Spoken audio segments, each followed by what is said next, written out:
बे नकाब। बात अगर सिर्फ आवाम की बेअतनाई और हुकूमती बेहिसी की होती तो भी ठीक था, मगर खुशहाल तर्ज ज़िंदगी की फरहमी के नाम पर NGOs की लूट मार और मुतल्लिका हुकूमती इदारों की मुजरिमाना खामोशी ने इस कौम की खस्ता हाली में मज़ीद इजाफा कर दिया है। बात जब फलाह आम्मा की हो और वो भी महज सादा कागज़ों पर, तो हुकूमतों के साथ साथ NGOs भी इस कार खैर में पीछे रहना पसंद नहीं करती। हुकूमतें हों या NGOs, दोनों के तरीक़ा वारदात में अगर कोई चीज़ मुश्तरक है तो वो है आलीशान होटलों के यकबस्ता कमरों में पेश किए जाने वाले नाम निहाद खुशहाली के इनकलाबी मंसूबे, दिलनशीं तकारीर और तालियां बजाते हुए हाथ, मगर नतीजा वही ढाक के 3 पात। कुछ इसी किस्म की सूरत हाल उस वक्त भी दरपेश आई जब हमने हिजड़ों की फलाह बहबूद के सिलसिले में काम करने वाली एक NGO उम्मीद का दौरा किया। कराची के इलाके मंजूर कॉलोनी में वाक़ शाह अब्दुल लतीफ़ भिटाई वेलफेयर ट्रस्ट के ज़ेर इंतज़ाम खिदमात अंजाम देने वाली इस नाम नहाद NGO की कुल अफरादी क़ुव्वत महज 4 अफराद पर मुश्तमिल है। बेनकाब की टीम ने हिजड़ों की बहबूद के हवाले से अपने मालूमाती दौरे में उम्मीद के सरबराह दानिश चन्ना से गुफ्तगू की। आप भी देखिए और अंदाज़ा कीजिए किन किन तरीक़ों से नाम नहाद NGOs मुख्तलिफ बैनुल-अक़वामी इदारों से मिलने वाली इमदाद के ज़रिए दरअसल अपनी ही बहबूद के एक निकाती एजेंडा पर अमल पैरा है।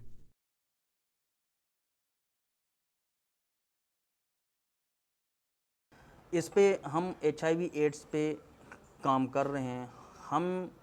हमारा ये मकसद नहीं है कि उनकी जो वर्किंग है उसको हम ख़त्म करवाएं, ये तो हम ख़त्म करवा ही नहीं सकते, क्योंकि अगर हम किसी में हमें उनको कहेंगे अगर भाई आप ये काम नहीं करो तो वो हमारे पास क्यों आएगा।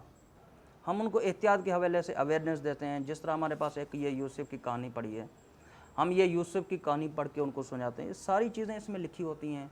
इस तरह ये बहुत सारे हमारे पास एविडेंस हैं जिसके हवाले से एड्स के हवाले से किस तरह बचा जा सकता है। हम सिर्फ यूसुफ की कहानी पे जो है यकीन नहीं रखते, इसके साथ हमारा बिहेवियर जो उनके साथ होता है, सबसे बड़ा कम्युनिकेशन जो गैप है, जब तक आप किसी के सामने उस तरह नहीं बन जाते, उस तरह हम नहीं बन जाते। सपोज़ करें हमारे पास कोई भी TG आ रहा है, हम उस तरह उन जैसे हो जाते हैं, तब वो हमें एक्सेप्ट करते हैं और तब भी वो आते हैं हमारे पास।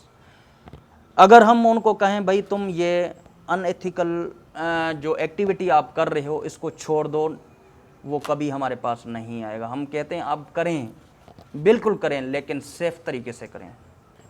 कंडम यूज़ करने के लिए हम लोग बताते हैं ताकि आप कंडम यूज़ करें। ठीक है, आपको जो कुछ करना है, इंसान क्यों करता है, ये एक करना और करवाना, इसमें बहुत फ़र्क है।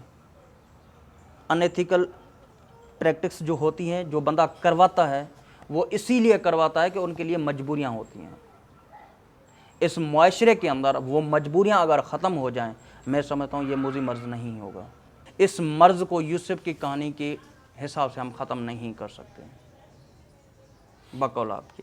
ठीक है, ये एक बड़ी एक रहनुमाई देती है। इसको पढ़ने से, अगर आपने पढ़ लिया, अगर आपने इसकी यूसुफ की कहानी को अपने जहन में बैठा दिया, हो सकता है आपके अंदर 30% चेंज आ जाए, 30% उसकी तरफ से आएगा। बाकी जो चेंजेस आएंगी, इस मर्ज़ का कोई इलाज नहीं है। बाकी जो चेंजेस आएंगी उसके लिए हमें एहतियात करना पड़ता है। एहतियात उनको सिखाते हैं, एहतियात करें, कंडम से यूज़ करें और कुछ करें, जो भी करें, इस तरह हमारी ये चीज़ें चलती हैं। ठीक है, ये आलम है इस शख्स का जो हिजड़ों की फलाह बहबूद के मिशन पर मामूर इस इदारे का सरबराह होने का दावेदार है और अपने इदारे के अगराज़ व मकासद और उनकी तकमील के लिए अपनाए जाने वाले तरीक़ेकार की भी वजाहत नहीं कर पा रहा। बात सिर्फ यहीं तक महदूद नहीं थी। जब हमने इस इदारे के एक और अहम तरीन रुकन डॉक्टर इम्तियाज़ हुसैन से बातचीत की तो कुछ और मुबहम और मुज़क्क़ाख़ेज़ बातें हमारे सामने आईं, जिससे इस इदारे की ऑथेंटिसिटी के हवाले से हमारा शक और भी मजबूत हुआ। गवर्नमेंट को चाहिए कि इनको जिन हालात पे या जिस ट्रैक पे ये लोग चल रहे हैं, उनको पुलिस के लिए पकड़ कर उनको बिहेवियर चेंजेस लाए जाएं। और गवर्नमेंट क्या कर सकती है। इस जुल्फ पे फबती शबे दीजूर की सूझी, अंधे को अंधेरे में बड़ी दूर की सूझी।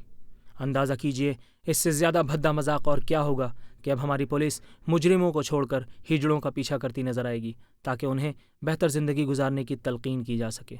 ये तो थी हमारे माशरे में मौजूद तीसरी कौम के बारे में कुछ चश्मकुशा हक़ाइक़ की तफसील। अगर आप भी कुछ बेनकाब करना चाहते हैं तो हमें लिख भेजिए benaqab@aaj.tv पर।